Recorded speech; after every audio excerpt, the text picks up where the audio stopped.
All right, my name is Rich Schmidt. I'm here with Kim and Becky Kramer, Kramer Vineyards in Gaston. It's June 24th, 2020. Thank you both so much for joining us today. First question, most important question, why wine? Do I get to go first because I'm older? I guess. All right, well, why wine? So as Mom and Dad mentioned, growing up here, I didn't think wine was going to be a thing that I did, except for maybe drinking it. And then 20 years ago, I started working for Mark Vlasek at St. Innocent Winery. And there are a couple of things that happen there. One is when you work at a small winery, even if it's tasting room and you're not, and production isn't part of your job, chances are you'll get exposed to production at some point along the way. And I discovered that I really liked production work, a little more than tasting room work, although that's still very much part of what I do here. And also he had a sparkling wine program at the time.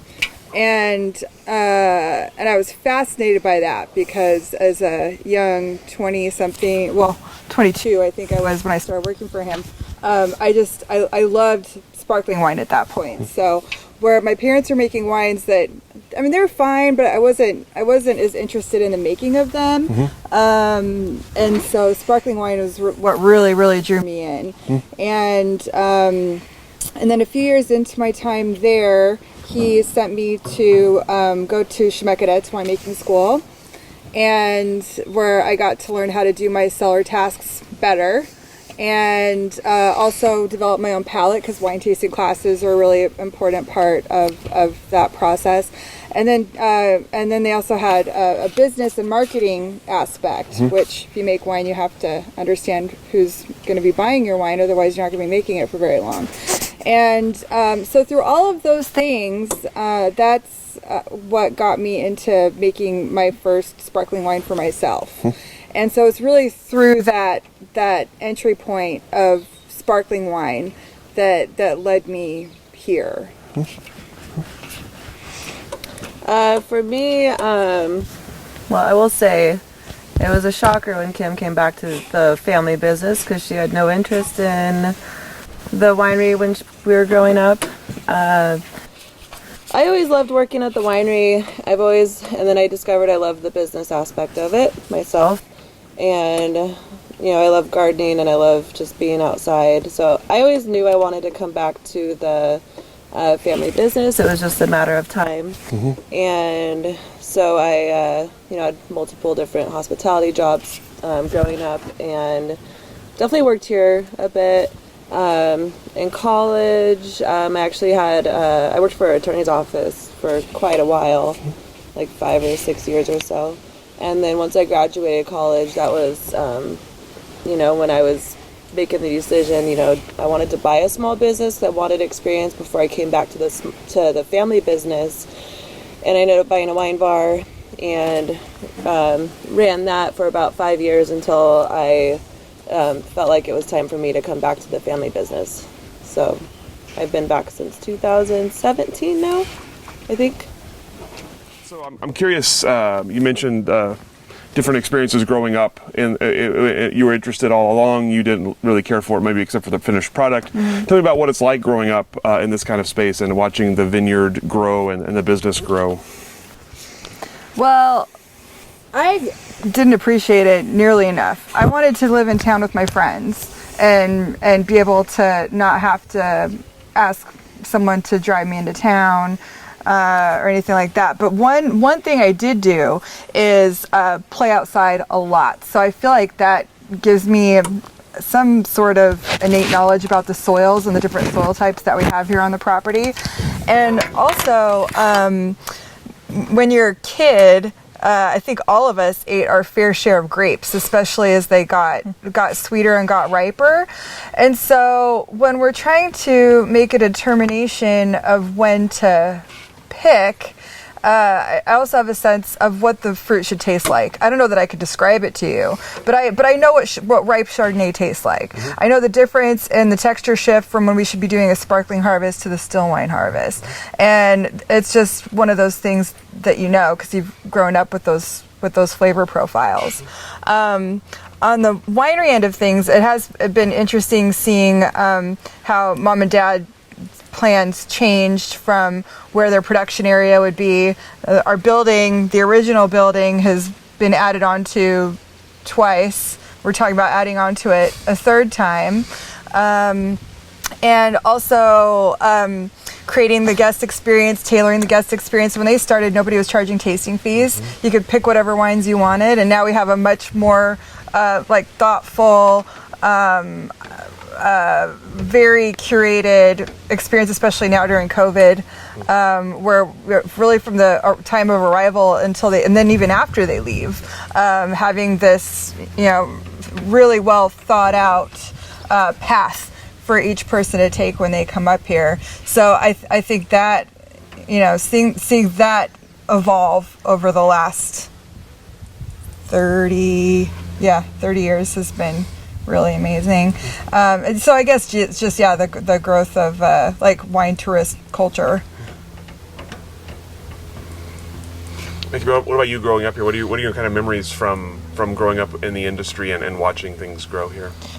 Well, for me, it's been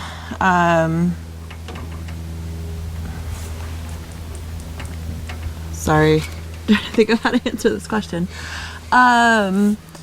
I think how the industry as a whole has evolved has been really fascinating to watch, because when we first opened and planted vines, my parents are considered pioneers, and so it's been interesting to watch, the first few wineries grow and evolve, and then there was that big boom in late 90s, 2000s or so, where the industry just exploded, and it's still exploding, and so that's been an interesting thing to watch. It's been a lot of fun to watch the business evolve over the years. Kim mentioned how, we kept adding on to the building, and it's just, the growth has been a lot of fun. The growth and, I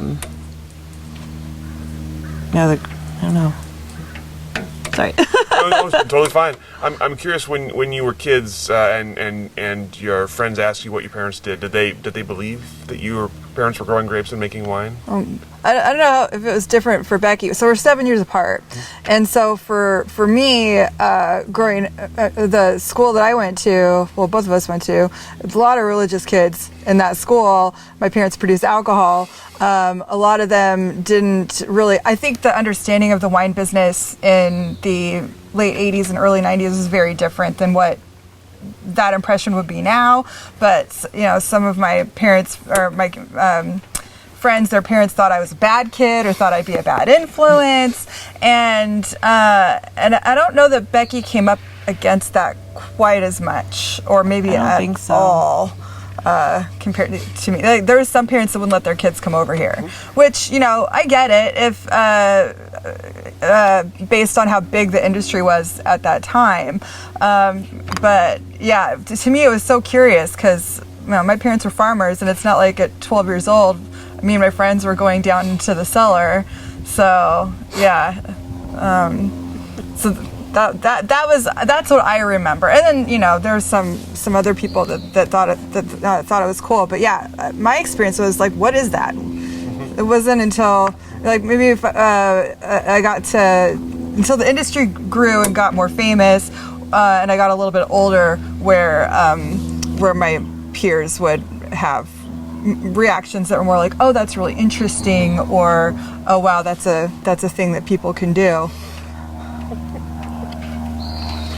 So I'm curious, you talked about, we'll talk about you first, Becky, since you had kind of the design all along on coming back. So you talked about you wanted to own a small business first. So tell me about the process of setting up, starting the Urban Decanter, finding what you wanted to do, running it, and then feeling like you're ready to come back. So tell me through the beginning of that, especially, how did you decide what you wanted to do, and how did you get it started?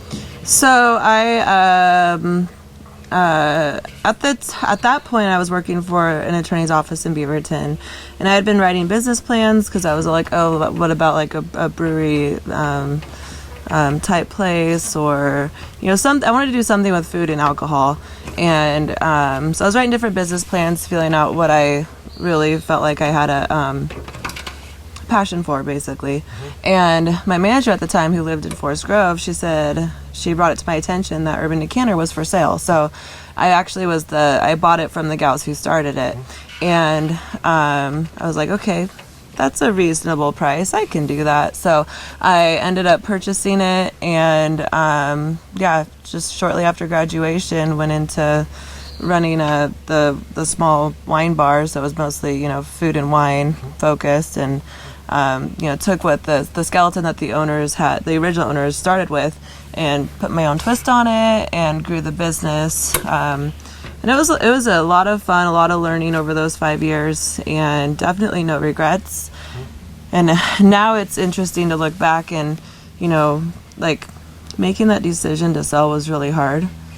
But once I sold it, it was such a relief, because I was like, okay, now I'm back at my family business. So, I don't really miss the business, which is weird to say, but I miss the people that I worked with and all of our customers. And, I made some great relationships through that business, but it was really interesting to me to just go through that and all the feelings and emotions and feel settled about it.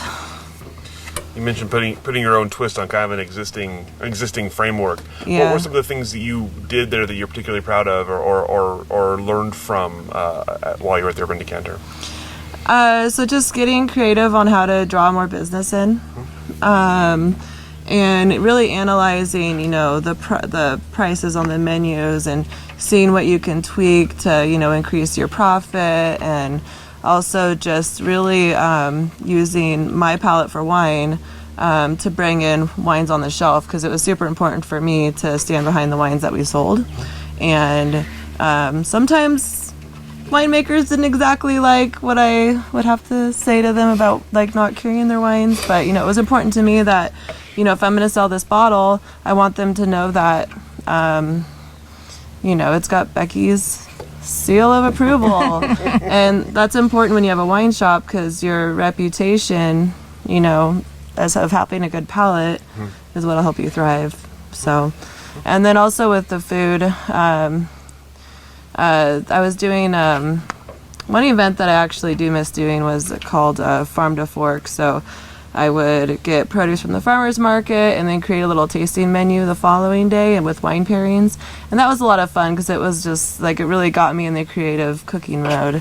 And I had to work with what I had, and I'd always try to buy things from the farmer's market that I wasn't familiar with or have never cooked with before, and just come up with recipes and serve them to the guests the following day. And that was a lot of fun.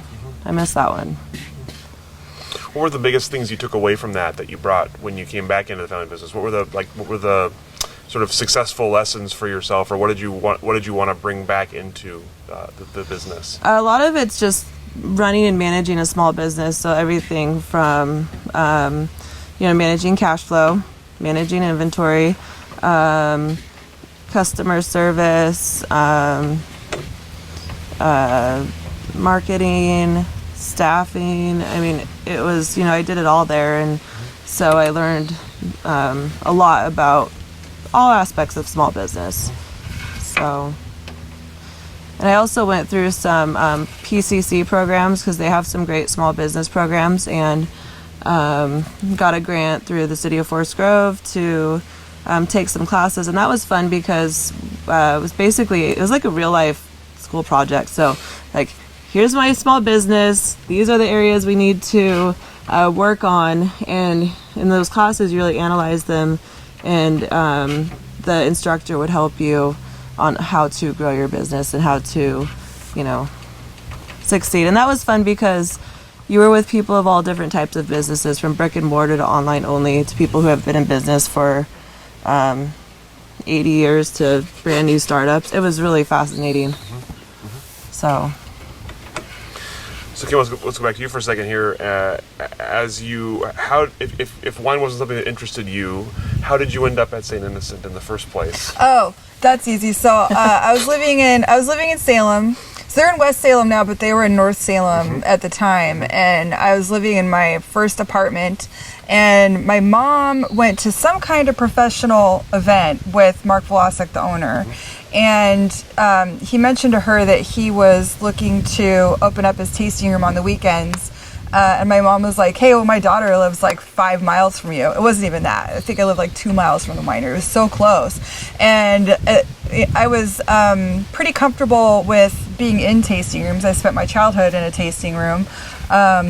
So it seemed like a really easy way for me to make money while I was going to school. And so, yeah, it was really as easy as that. And it could have been anything at that point, you know, but it just seemed like it made a lot of sense. And then I ended up staying for 8 years. What was it about when you started getting into production? What was it about production that grabbed you? What was intriguing to you? Well, so the thing about the way that St. Innocent was doing things is at that time they had no vineyards, no estate vineyards at all, and I'm coming from my family's perspective, which is almost entirely estate based, and so I'm having to learn about different AVAs and different vineyards. Some vineyards were certified organic, one certified biodynamic, and you know, soil types, elevation. So I'm having to learn all of these stories about the vineyards and trying to connect that to the wines in the tasting room as I'm sharing that with the customer. And of course, people would have all these questions about how the wine was made too.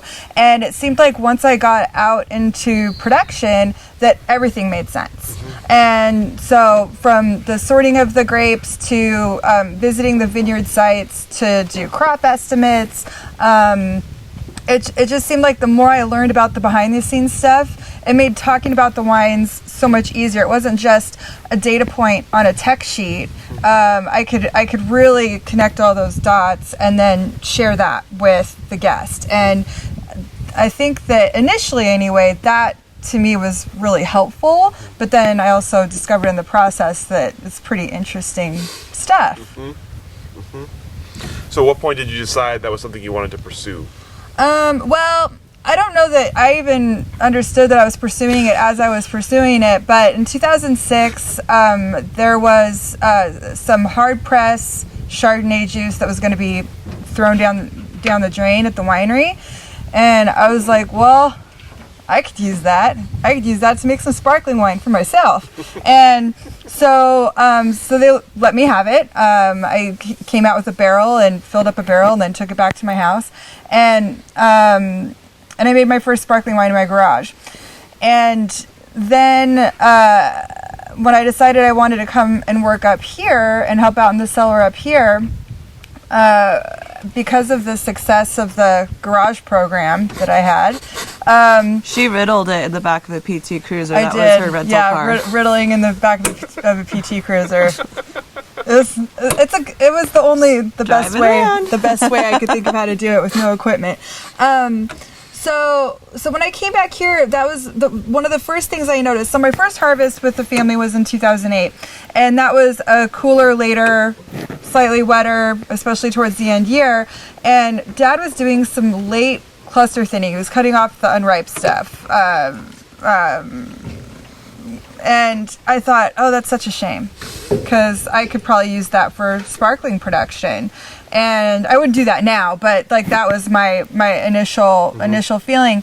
And so I started to see these opportunities for sparkling production here. And in 2009, I talked to Mom and Dad, based on how my garage program went, to experiment with a little bit of sparkling wine here. So I think I got them to allocate me a ton of Chardonnay and a ton of Pinot Noir. And we take the fruit from areas of the vineyard that historically struggle to ripen for still wines. So so for them, they're like, great, I can unload this fruit that we don't have to net or sort through or thin, and we can use that for sparkling production. And in my mind, I'm like, yay, I get more sparkling. And we're making it at a level where if it wasn't super popular in the tasting room, I would have plenty for me and my friends. And when it came time to design the label, Mom was like, well, you made this, you need to put winemaker on the back.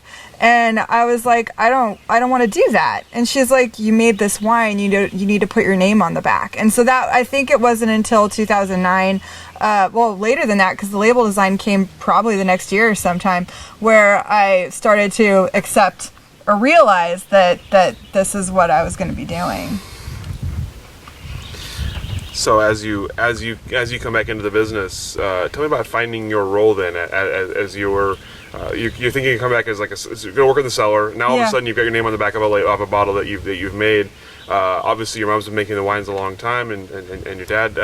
Tell me about finding your space there and then starting to kind of expand it. It felt pretty organic and seamless to me, actually. So my first harvest, I really wanted to learn the system.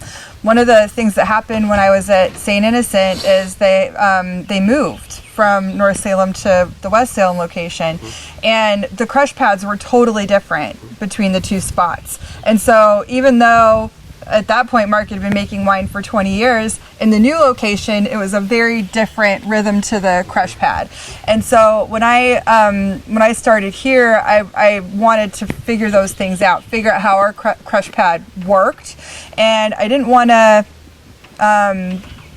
talk too much. I wanted to listen and be useful where I could be useful.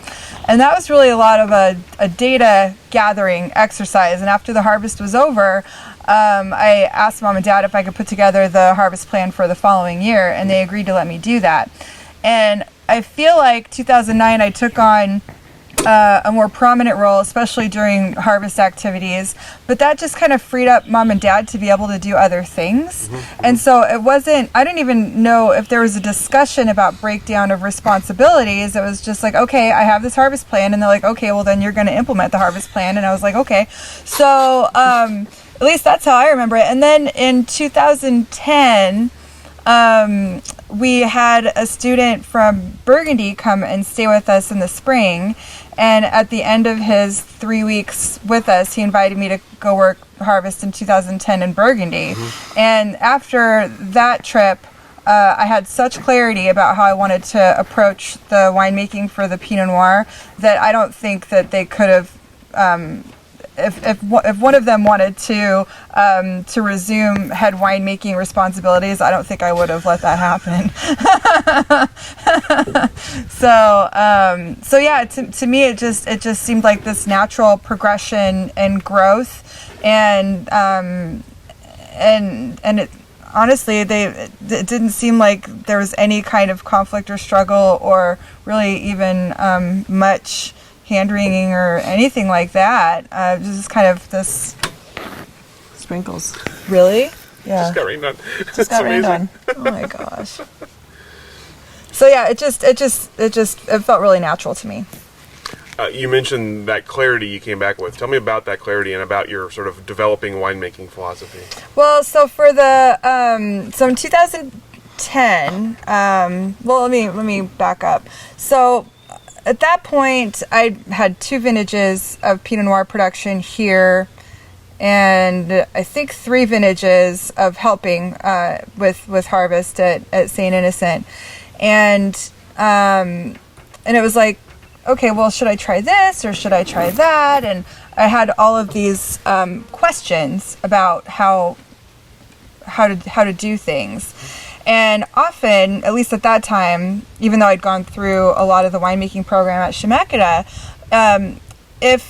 if you ask a winemaker about the choices that they've made, if they don't want to answer your question anymore, the answer will be, well, that's how they do it in Burgundy. Well, Burgundy's not monolithic. You'd probably get a bunch of different answers if you ask the winemakers over there. So it was great about that experience is I got to ask, oh, well, why cold soak? Why do you follow? What's the relationship between sugar and alcohol during the fermentation? why the place that I was working, they destemmed all the fruit that year, didn't do any whole cluster. Why is that choice being made? And so I got to ask all of those questions and have answers from a family that's been making wine for 13 generations. And also, I think it's one thing to, it is a little bit. It's one thing to drink Burgundy and look at the labels and look at the maps, but kind of like with understanding my property here, it's very different when you're immersed in that place and in that culture.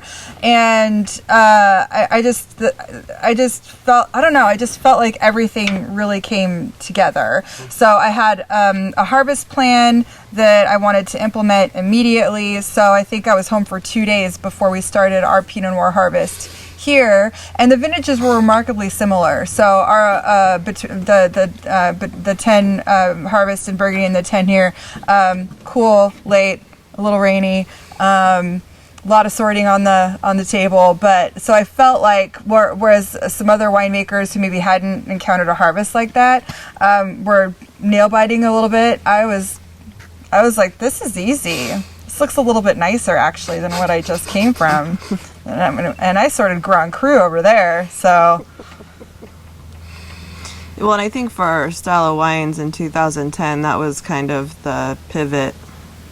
When Kim implemented the things that she learned in Burgundy, I really think that was kind of the pivot vintage for us. Mm-hmm. Yeah. How do you mean?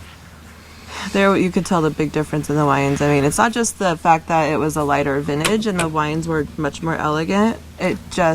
There was clarity to them, and I just feel like there was a lot of qualities to the wine that really stepped it up for us. So if I could boil it down to two main things. One is, I feel like before I went to Burgundy, I was very results oriented. So I'd look at the fruit when it came in and then focus on the finished wine. But I think it's really critical to taste everything all of the time in process, from before you think you're going to start until all the way through bottling, and then after bottling. So yeah, just being present as opposed to thinking about what the wine's going to be like as it's bottled. So I'm a really hands-on winemaker. Dad was talking about us growing a little bit. We can grow a little bit, but I don't want to grow to the point where I'm having to manage other winemakers. These wines need to be mine. And then the other thing is, our 22-acre vineyard is split up into 27 blocks. Mm-hmm. And before I went to Burgundy, I don't know that I would have thought that mattered much beyond variety and vine density, and in some cases things like slope and soil variation. But now I think it's genius the way they have approached the harvest by isolating each block insofar as it makes sense to do, but trying to pick and ferment those lots separately so that then you can kind of figure out what that wine needs to be, instead of trying to make it fit into what your concept of it is before the fruit even comes in. Mm-hmm. And so I think that everything that I've done since the Burgundy trip is with those things in mind. And then also, the older I get, the more I respect all the hard work that my dad puts into the vineyard, and all the choices that my mom and dad made in the early days. I really want the wines to reflect that hard work and that history. So Becky, I know we're jumping ahead a little bit in time here, but tell me about your kind of transition back into the business and what you saw as your role to start and what you saw as things you needed to do in your role. So, coming back into the family business, I definitely knew that, like, the nice thing is that Kim and I don't want the same responsibilities, so there was no arguing over who did what. Like, she's winemaking, I'm business management, so that was great. And I did come back with wanting to figure out ways to kind of revamp the tasting room and, really analyze everything from the training of the staff to flights to also to the number of, my only thing is always I want to simplify, so like the number of SKUs we have a lot of SKUs, so trying to dwindle those down over time. then also, like, the biggest thing for me was taking stuff off my mom's plate. And I think the biggest struggle, but once we did it, was the accounting system. And so that's something I really took over actually this year. I was helping Mom with little things, but I did not understand the system she was using, because I use QuickBooks and she uses Peachtree, which is now called Sage, and it made no sense to me. And anyway, so so starting with 2020, I took over all the winery accounting. And so Mom helps me here and there now, but it's just been nice to take that piece off of her plate. And I'm just trying to learn as much as I can from my mom, and so she can really, do things she wants to do and semi-retire. So I think that was the biggest thing, was just, learning my mom's duties. So you talked about kind of revamping the tasting room and the flights and stuff. What did you want the experience to be, and have you gotten to where you want to be in terms of guest experience? So I'd say for guest experience, we were looking to, part of it when I first came on was figuring out how to cut costs, because there were some high costs involved. And so I was having to trim some hours back and figure out where we can cut costs to help make things more efficient, because there was a little bit of a cash flow problem, I won't lie there. And so there's just some needing to, get us back on track a little bit. We've always been known for our family hospitality, and so I wanted to just, look at and see how we can, take where we were at, step it up a level. And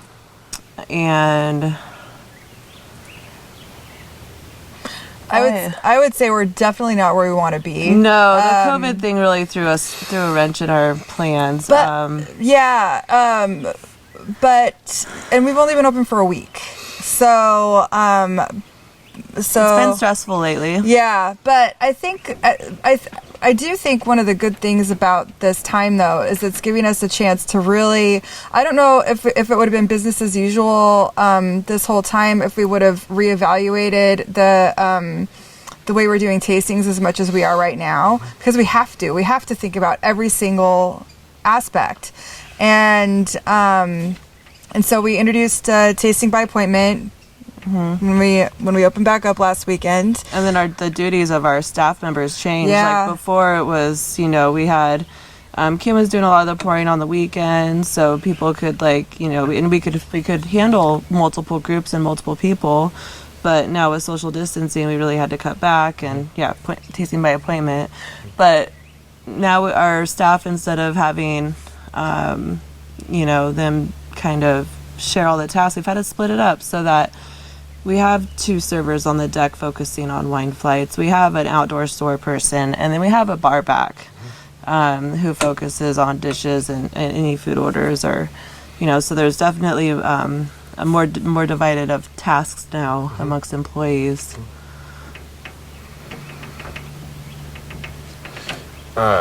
You both talked about sort of taking on roles that your parents obviously had in some ways. Tell me about, the idea of legacy and the idea of what their kind of wishes have been and where they had the business versus where you want to take it, and how you sort of balance the past and the future when it comes to the winemaking program, the hospitality program, and sort of the future of Kramer. Well, we did talk about doing a berry wine when we hit year 30, and for Mom and Dad got known for for wines. a few minutes I was like, I don't want to learn how to make berry wine now. So where we want to take it is the question, compared to their original vision. Sort of how you balance what you want to do with their original vision.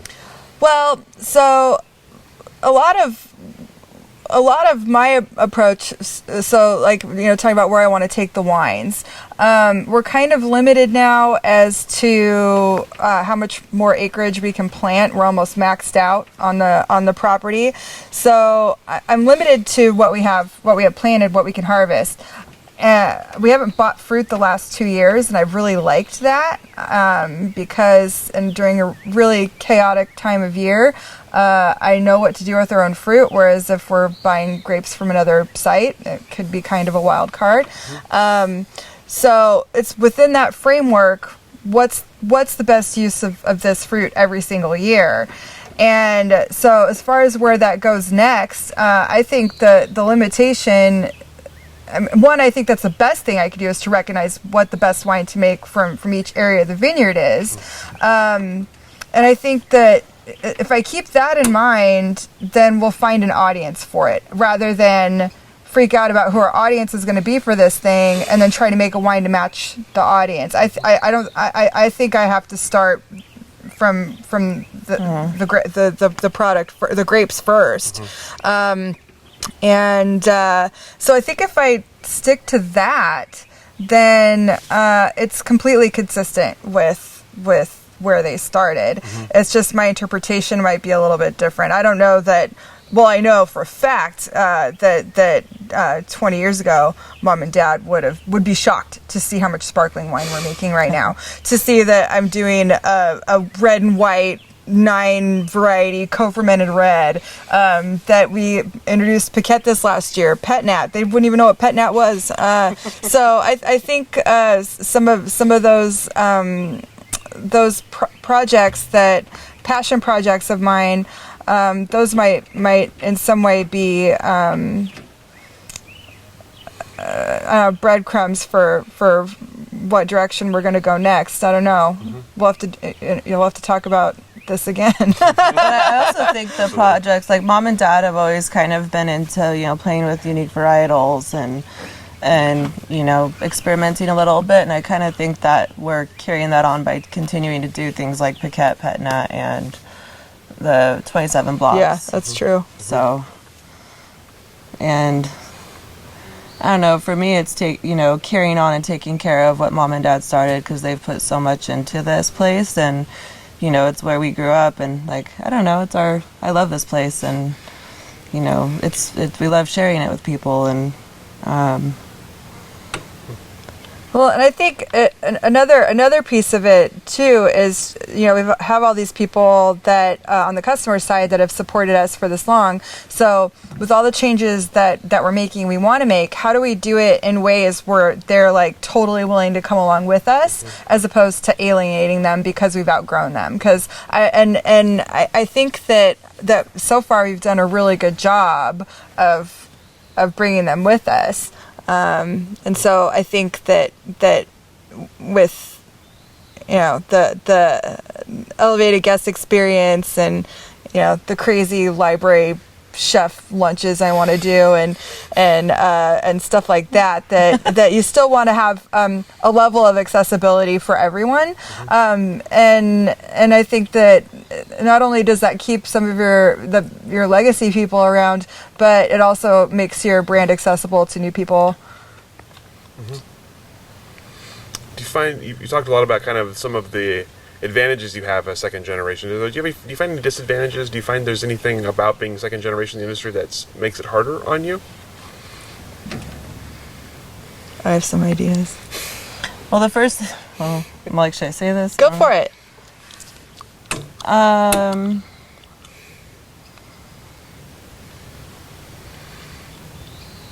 I can start. You start. So I think disadvantages. If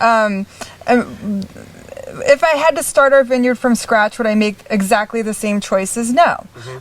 There's some grape varieties that we have planted there's one grape variety that Dad planted in 2011 that I wanted to rip out and burn sage over until 2 years ago. But she makes the wine she likes. I make a wine I like. So it's not a problem. But so yeah, there are these choices that they've made over the years that I wouldn't necessarily make now, and I definitely, if I had to start over, I would do things a little bit differently. But But I love making those wines. And so, disadvantage, I don't know if that's even the right word for it. And at the same time, if I want to do things my way, then maybe I should find my own property and go in that direction instead of looking backward. But the biggest thing is with second generation, and I don't think this is a disadvantage either, because everyone that I've met loves mom and dad, is that you do carry their reputation with you. And I found that when Becky had the wine bar too, is like, oh, you're Trudy's daughter, you're Keith's daughter, you're Becky's sister. So when you're all in the business, and when your family's been in the business for a long time, a lot of people know them. And a lot of stories. Yeah, a lot of stories. And so yeah, that you don't have I don't have a fresh slate in the vineyard, I don't have a fresh slate in the winery, I don't have a fresh slate with my relationships.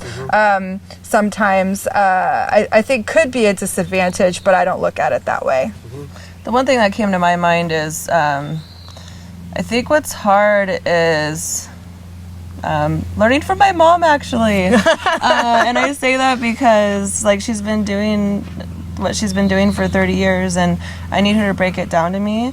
But I think she's so used to, and it's such an everyday thing that it's easy for her to just do it on her own. And I'm like, hey mom, okay, I need you to slow down and explain this to me. Why does this happen? And that was dad too. I need you to draw me a diagram. It reminds me of being in college and having a 500 level professor teach an entry level class. That's the worst experience.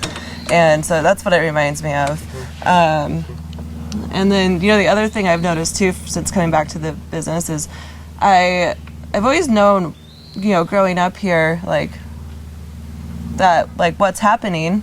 But then I'm getting these questions like how or why, and I'm like, I need to analyze that some more, or find out. That's a good question. I should know that, and just because that's one of them was with our grape Carmine. Somebody asked me, because it's a cross of Cab Sauv, Carignan, and Merlot, and somebody asked me, well, how did they cross it? And I'm like, I have no idea, because it was before they could, I don't know, splice genes or whatever they do. Yeah, it's not a GMO vine. I know that. So it's not GMO. Yeah. Anyway, so there's questions like that that'll come up now and then, and yeah. Google it. Put the grapes in a room together and turn the lights on. Play some music. Do you feel any added pressure from that? You talk about carrying the reputation with you. Does that add pressure to your lives? Nah. I think since we're here all the time, it's one of those things where I guess if I sat and thought about it, maybe if we had a really difficult vintage, but yeah, I don't think about that too much. I mean, I have the responsibility of that, but I also have the responsibility of my customers, my staff. There's a lot, and so yeah, I kind of don't let it's like worrying about rain in September. It's the reality of life, and you just you adjust when necessary. So you obviously are both very familiar with this place. What's unique about Kramer Vineyards? What's the site, the hospitality, the wine? What makes this place special and unique? Oh man. Well, we do have a good variety of wines. I will say that. I feel like if somebody comes up, we've got something for everybody. The Legacy, people love hearing that it was mom's hobby that got out of hand. And also too, if people ask Dad how the winery is going, he's like, better than ever, because I don't think he ever expected it to be what it is today. It was their little side project that they started in the 80s. I do think though that there is something really special about this patch of land, specifically like the grapes that we grow here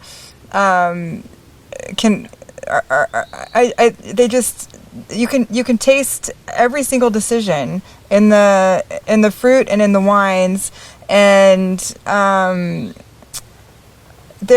I think because of our winemaking approach, but also because of how they're presented in the tasting room, the reason people connect with us is because they're being served by people that also know a lot of that stuff. Most of our staff members have been on with us for years.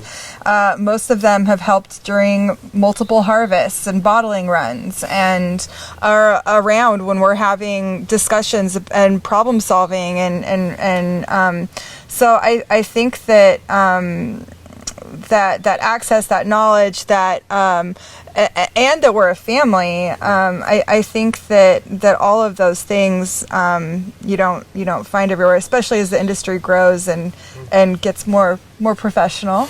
I think one of the ways that we can continue to set ourselves apart is to like one of my favorite things to do is to show people or serve people a wine and be like, yeah, it came from right there. So we would be drinking Pinot Gris right now if you were part of a walking tour. So what are the biggest changes you've seen to the Oregon wine industry since you've been kind of a part of it? First thing that comes to mind is all the producers that are just buying fruit and don't grow their own fruit.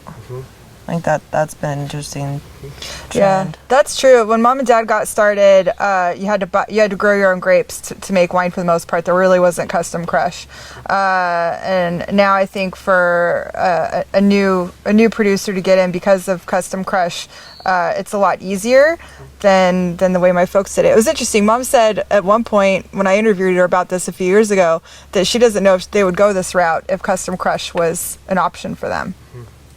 Which to me is unimaginable right now. Did you have another one beyond the growth of producer, non-vineyard, non-estate producers? And also I think too the other. Will you say that question again? No, absolutely. The biggest changes you've seen in the industry since biggest being changes. a part of it. Seeing some of the big producers swoop up wineries up here too. Yeah.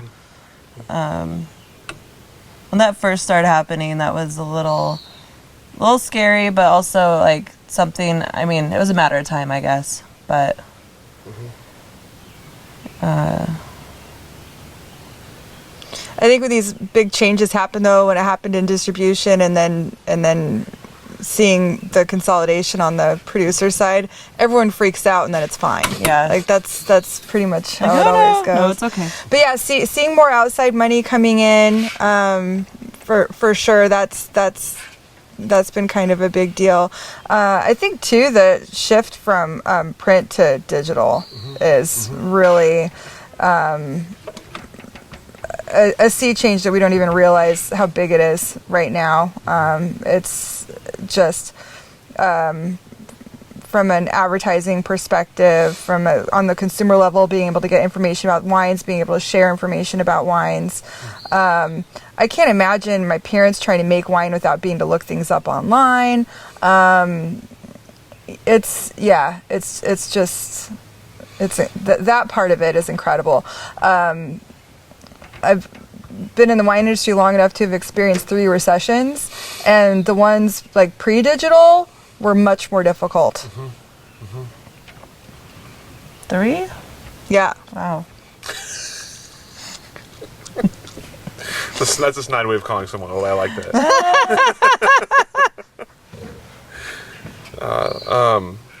One thing I thought about when you're talking about changes for me that I've noticed and that you've been a part of all along and your parents were a part of is, like you mentioned, different varietals and different styles. Yeah. Is that something, obviously it's something you take great pride in having different things here. Are there things you've seen that you want to do that other people are doing? Oh, sure. Yeah, I mean, there's always something shiny and new and delicious that captures my attention and imagination. And she always gets these ideas at harvest. Yeah.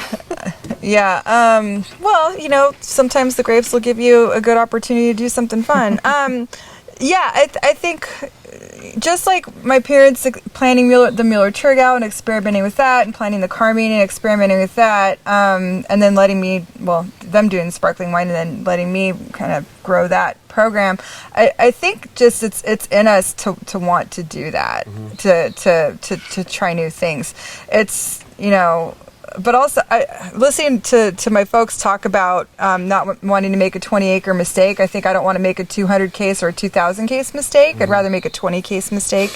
And so with some of these projects, sometimes it's fine for that to be somebody else's deal. Like Dad was really interested in amphora a few years ago and was like, we should make something in amphora. And I was like, cool, why? And he couldn't really articulate that. And so I thought, well, until you can come up with a compelling reason and what grapes we're going to put in that and how it's going to tie into everything else that we're doing, then I think we should maybe not do that. And whereas with doing like a pet nat made perfect sense and was really easy to wedge into everything else we have going on. That said, I do need to consolidate SKUs. I have too many SKUs. But that's usually how these new products start. Is I'll read something interesting. I won't be able to forget about it. We'll talk about it as a family. We'll try examples of that grape variety or that style, and then figure out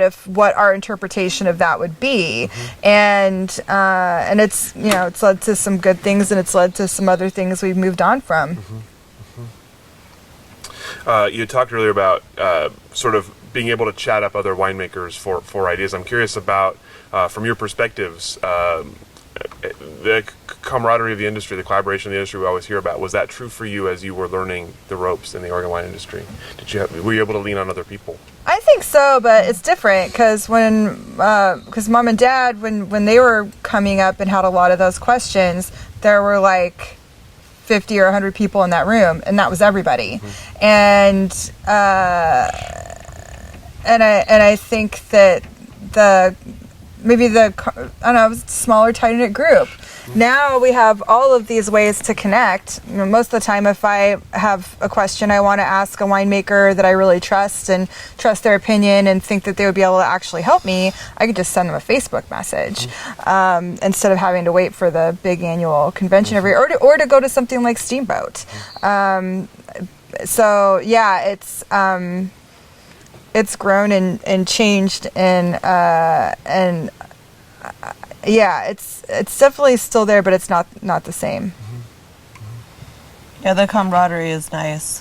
Like, it's weird because it's a competitive, but I think it's stronger on the hospitality side than it is on the producer side. Because with before I got here, I was on a Zoom call with other tasting room managers trying to figure out how or getting updates on what opening tasting rooms has been like, what are people doing to enhance guest experience, increase sales, be safe, all of that stuff. And I haven't been on anything like that with producers.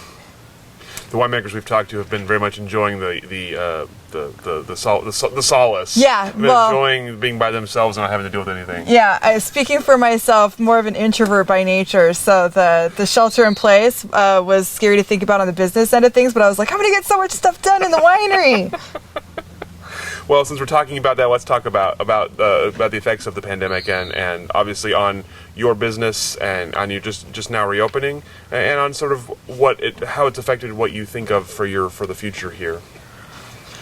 Well, it was super scary. The morning that the shutdown order came down, I was in the middle of drafting an email to our club members, I think, about how we were going to move to tasting by appointment, and that seemed scary.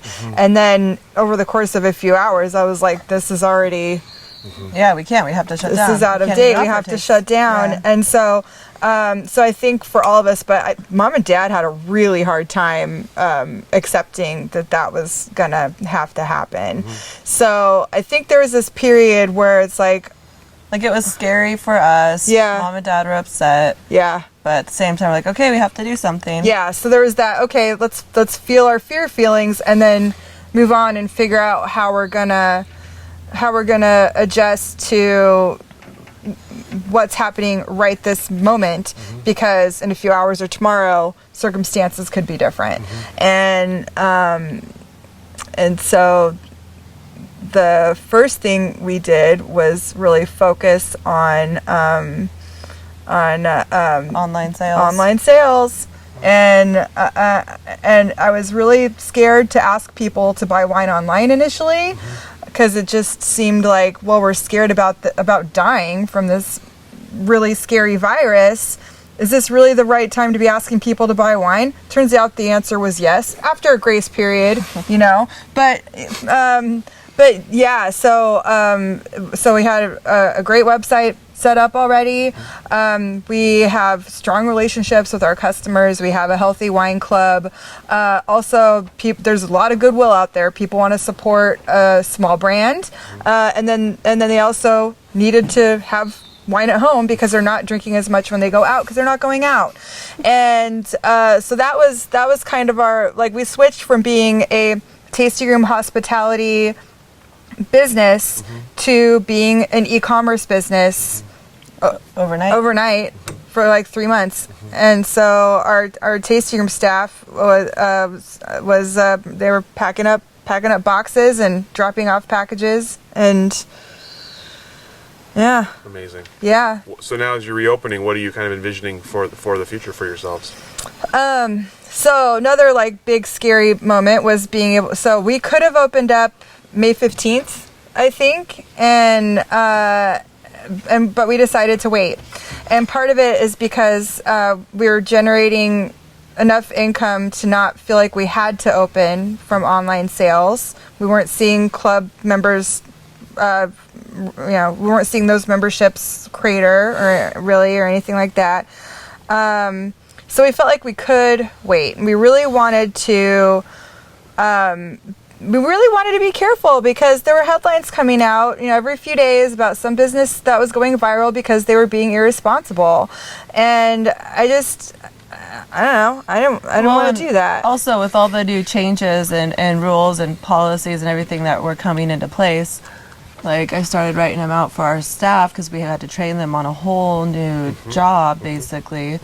It started out as 3 pages, then it went to 4 pages. I need to go back and re-edit after this opening weekend. It might become 5 pages, who knows? But there's just, I don't know, I just couldn't imagine having opened right away, and having staff ready and feeling like we were ready. Well, and also like a big part of it was like they needed to feel safe. We need to be organized for our own safety, for their health and well-being, that of our family and anybody that comes up here. And so it took some planning to do, and training, and the weather wasn't cooperating. No, and our tasting room is being remodeled. Where we would normally seat people in bad weather, we're using as a shipping storage area. So we're really not set up to host people inside right now, and good, because it's not safe to be inside with a bunch of people anyway. So we wanted to wait until we were really, really ready. And so doing tasting by reservation, I was super nervous about. I didn't think that our regulars would adapt. I was wrong about that. I mean, it's been 1 weekend. We need to be open a few more weekends to kind of gauge where that's going. But people have been really, really wonderful, and they're making the reservation. They're happy to get out. We're not having to kick them off their table before the next groups come in. We're giving them plenty of time also, so that just makes me think that there's opportunity there too. And maybe when we can safely do tasting at the bar again, we can still have this tasting by reservation that's a different experience, hosted in a different area. And we can maybe think of some new and innovative but also realistic for us to host types of experiences where people can just experience wine in a way that's really unique to us. And so I don't know. I mean, I'm not happy that it's taken a virus for us a global pandemic for us to have these conversations and do this stuff. I mean, we should probably self-audit every couple of years, but sorry. Well, I'm going on a long time. But it is. It's been fascinating though to see how people have responded to a completely new way of doing things. I'm curious then for both your own, for the business and for the industry. Tell me about what your thoughts are for the future. You talk about a little bit of growth perhaps, but not too much. What are your kind of next 5-10 year plans for yourselves, and what do you see happening in Oregon during that time? Well, I think for our business, we kind of we'd like to keep it at or below 5,000 cases. We'd like to, to see wine club growth. I mean, the ideal thing, right, would to be wine club only, but we'd like to see more wine club growth, and then I don't know. I see the industry continuing to get stronger because we keep getting a bigger name out there across the world. Like we went to Texas a few years ago, and I was surprised how many people either knew our brand or have been in our area. It was really shocking to me how much Texans knew about Oregon wine.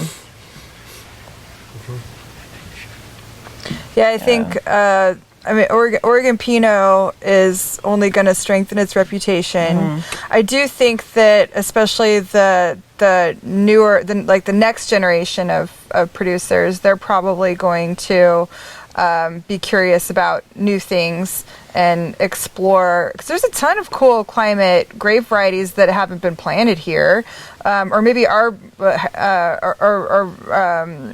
here in very experimental ways and are amazing.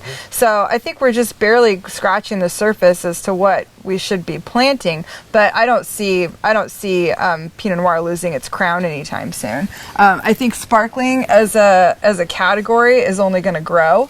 Not just because of our experience here, but I think Radiant being around has been such a game changer, and the number of winemakers I have asking me about sparkling wine that list is only getting longer, and there's just so many reasons why it's good to have sparkling wine around. If they don't sell it, if they just have it for events, sparkling wine is wine. It's a necessity. It's a year-round beverage. It's a year-round beverage. So yeah, that's what I see is that we'll probably see the rise of some new obscure cool climate varieties, more sparkling wine, and then Pinot is Pinot. So we asked your parents about working together as a married couple. I'm curious about, as sisters working in a business together, how has that worked out, and how have you made it work?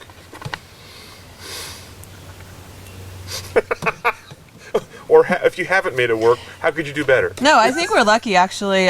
Kim and I get along really well. We live together and work together.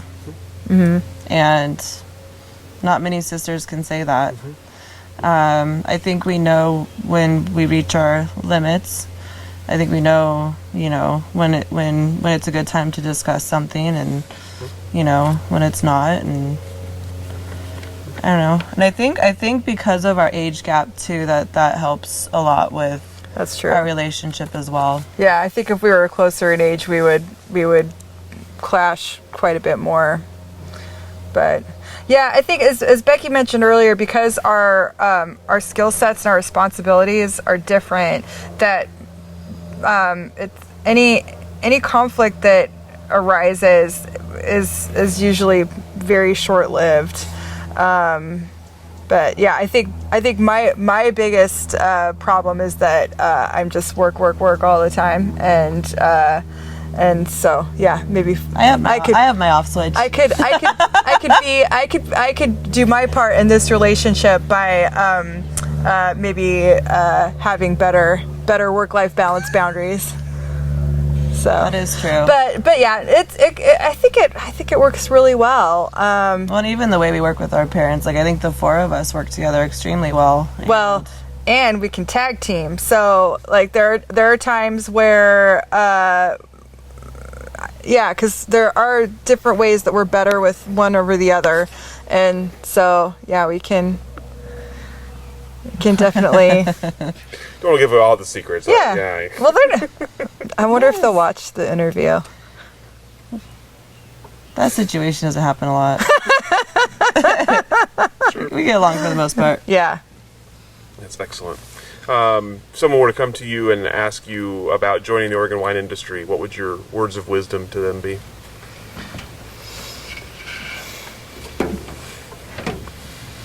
That's a thinker, because I think you really have to love wine. I think it's good to. I think it's also important that you want your knowledge to grow, because it's a lifelong learning experience.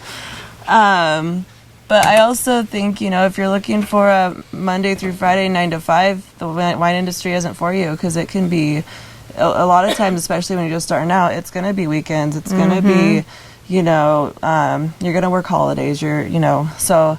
I think that's part of it too. You just have to realize you're gonna have to do some sacrifices if you really want to be in the industry. Yeah, echoing that, I always want to give people like the most difficult job to see if they're really cut out for it. So if someone thinks they want to do tasting room hospitality or sell wine, go work at a tasting room for a little while and see, because it's weekends, it's holidays. It's when a lot of when most of the people in your social circle are going to be doing things, and you have to give that up. If it's a production person, my recommendation is always to go find a harvest internship somewhere, and see if you. And if it's someone that wants to plant a vineyard, go work at a vineyard. Yeah. That's two completely different things. You can romanticize about it all you want. People do this when they buy bars or start a small business. They romanticize about it. They get into it and they're like, oh no, this is a lot more than I thought it would be. Yeah, go to the area that you think you might want to work, take the lowest level position, and really see. Because otherwise,